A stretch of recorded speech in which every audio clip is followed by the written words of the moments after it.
Ya, Adik, ini menurut hubungan antar variabel ya. Ini kategori variabel itu bisa kita bagi ya.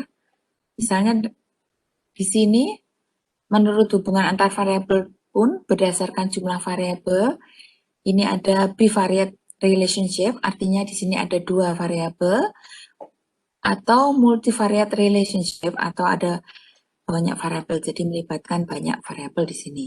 Kemudian jenis hubungan antar variabel ya. Jadi kategori besarnya adalah hubungan antar variabel, kemudian kategori kecilnya adalah jenis hubungannya, bisa kita bagi menjadi hubungan yang simetris, asimetris, ataupun resiprokal. Nah, nih, gambarannya seperti ini ya. Jenis hubungan simetris ya. Asimetris, ini ada satu panah, kemudian resiprokal ini panahnya bolak-balik. Nah, baik ya, untuk jenis hubungan simetris, berarti terdapat hubungan antar variabel dan bersifat tidak ada yang saling mempengaruhi. Nah, kalau asimetris, ini ada hubungan kausalitas, jadi satu variabel ini berpengaruh terhadap variabel yang lain. Nah, ini lagi kalau resiprokal itu bisa menjadi hubungan yang timbal balik atau saling mempengaruhi. Nah, Adik, jangan menanyakan tentang contoh dari jenis hubungan ini karena untuk jenis hubungan ini akan menjadi salah satu bagian dari mini quiz yang harus adik-adik kerjakan nanti sesudah selesai kuliah ini ya.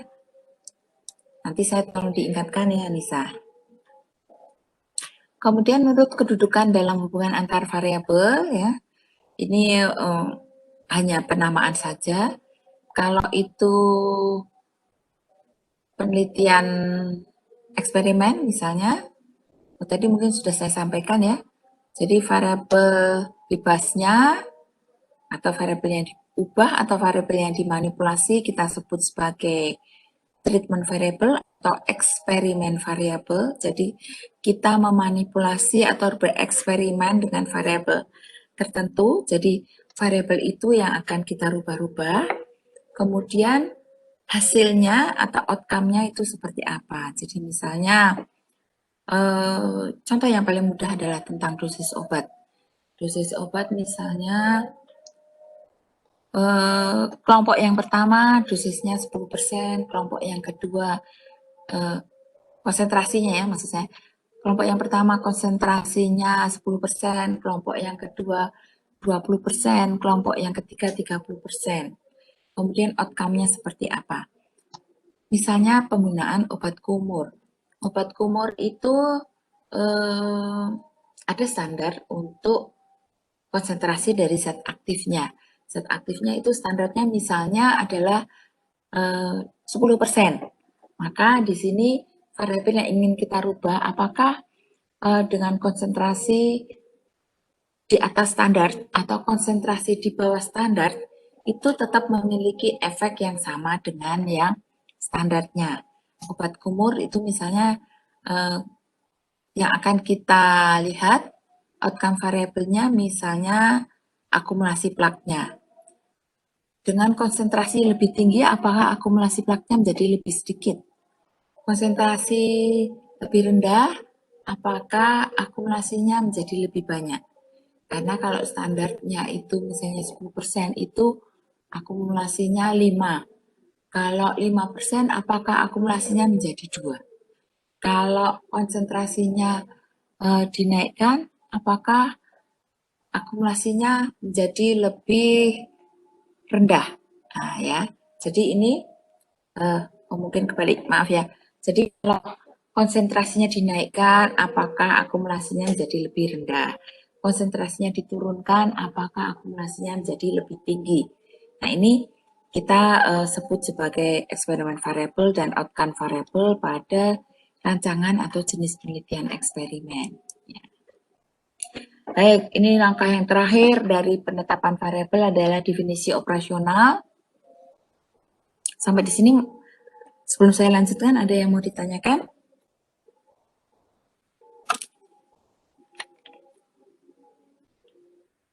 Sepertinya belum ada, Dok. Baik, kayaknya waktu saya sampai jam berapa, Dek? Sampai jam 11.50, Dok. 11.50, oke. Masih ada waktu sedikit ya. Baik, untuk penetapan variabel tadi kita udah identifikasi, udah klasifikasi, kemudian kita sampai pada definisi operasional. Mengapa perlu dirumuskan apa yang disebut sebagai definisi operasional itu?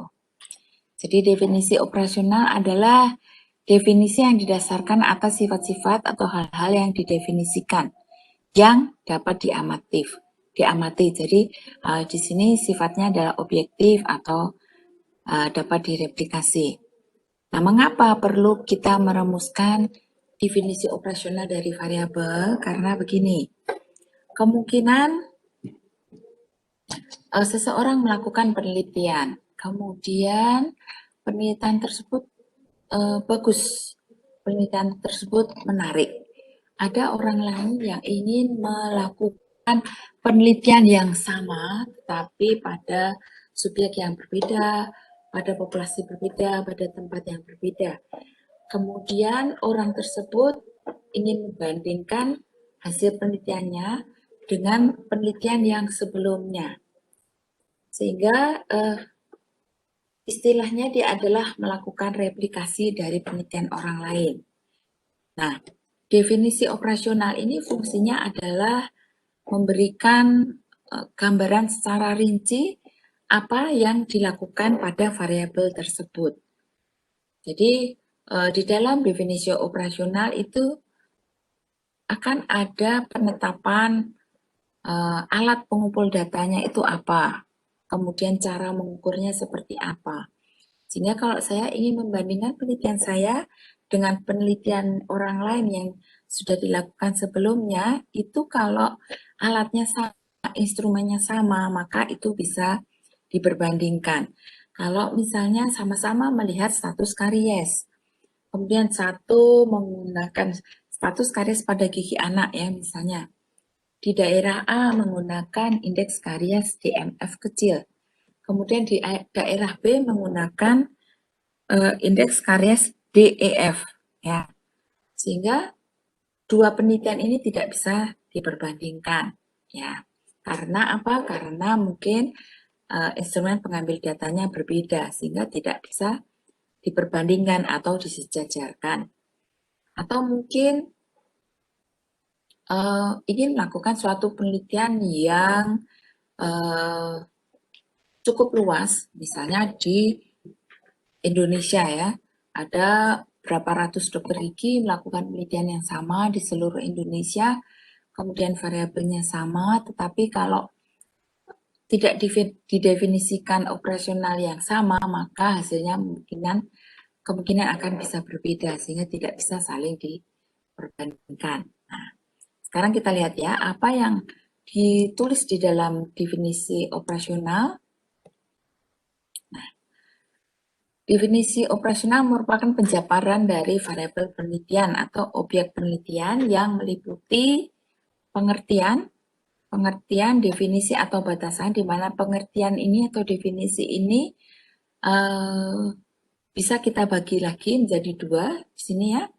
Ada definisi teori dan definisi operasional. Kalau definisi teori itu berarti sesuatu yang sudah disepakati secara nasional, internasional oleh pakar atau peneliti terdahulu. Jadi definisi tersebut adalah definisi yang sudah mapan. Sedangkan definisi operasional itu definisi individual dari penelitinya. Nah, kemudian yang ditulis di dalam definisi operasional, nah di sini ada pengertian ya, definisi itu meliputi kedua hal ini.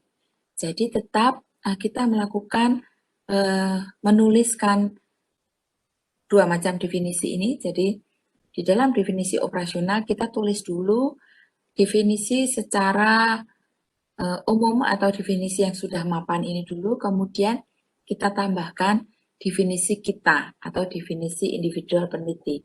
Nah, definisi individualnya itu termasuk juga di sini adalah cara pengukuran, alat ukur yang digunakan, kemudian skala pengukurannya apa. Nah, kita lihat ya. Contohnya, ini desainnya paling sederhana. Saya pilih tentang pengetahuan kesehatan gigi dengan status kariesnya. Nah, kita lihat definisi operasionalnya. Nah, kita lihat di sini tingkat pengetahuan kesehatan gigi. Jadi yang perlu didefinisikan itu di dalam definisi operasional itu adalah variabel bebasnya dan variabel tergantungnya. Jadi tidak perlu variabel terkendali, variabel tak terkendali itu didefinisikan, tidak perlu ya. Jadi yang wajib didefinisikan adalah variabel bebas dan variabel terikatnya. Kalau variabel bebasnya banyak ya memang harus didefinisikan semua.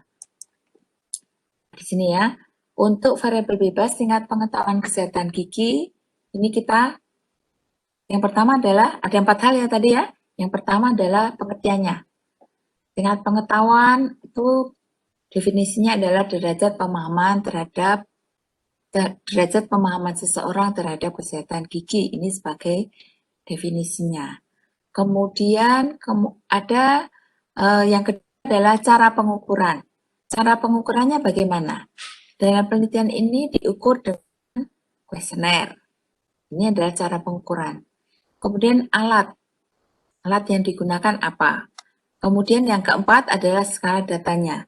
Skala datanya hasil dari kuesioner itu ordinal atau interval.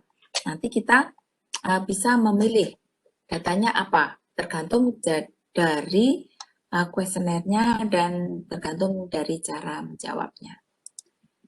Nah, kemudian yang ini variabel apa tadi? Variabel tergantungnya. Variabel tergantungnya adalah status karies gigi. Status karies gigi kita definisikan dulu.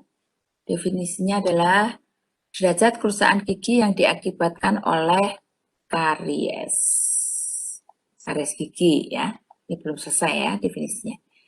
Kemudian ada ditambahkan juga karies adalah lesi jaringan keras gigi yang dapat dideteksi dengan mata telanjang secara radio adanya area radiolucent.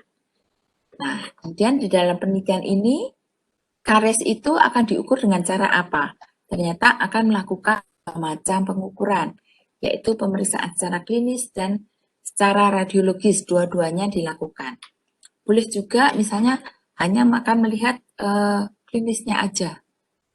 Mungkin tergantung jenis kariesnya, misalnya status karies maksimal, maka yang digunakan dalam ini hanya menggunakan ronsen foto saja. Ini juga bisa dilakukan. Kemudian alat ukur yang digunakannya apa? Indeks separan karies gigi, misalnya DMFT, atau mungkin akan menggunakan yang lain. Ini bisa dilakukan. Kemudian skala datanya adalah rasio. Ya, jadi di dalam definisi operasional, tolong adik-adik ya, ini diingat bahwa definisi operasional itu judulnya memang definisi operasional ya, tetapi isinya tidak hanya semata-mata definisi, tetapi ada cara pengukurannya, kemudian alat ukurnya apa, dan skala datanya apa. Nah, tiga hal yang bawah ini itu berdasarkan pengalaman saya ketika membimbing skripsi itu jarang dituliskan, sehingga definisi operasionalnya sama dengan definisi biasa, hanya definisi saja, tetapi cara pengukurannya tidak dimasukkan. Jadi tolong adik-adik ya, kalau sudah melakukan penelitian atau membuat metodologi penelitian di dalam bab 3 di dalam skripsi, ini diingat dan ditempelkan di dalam kolom definisi operasional ya.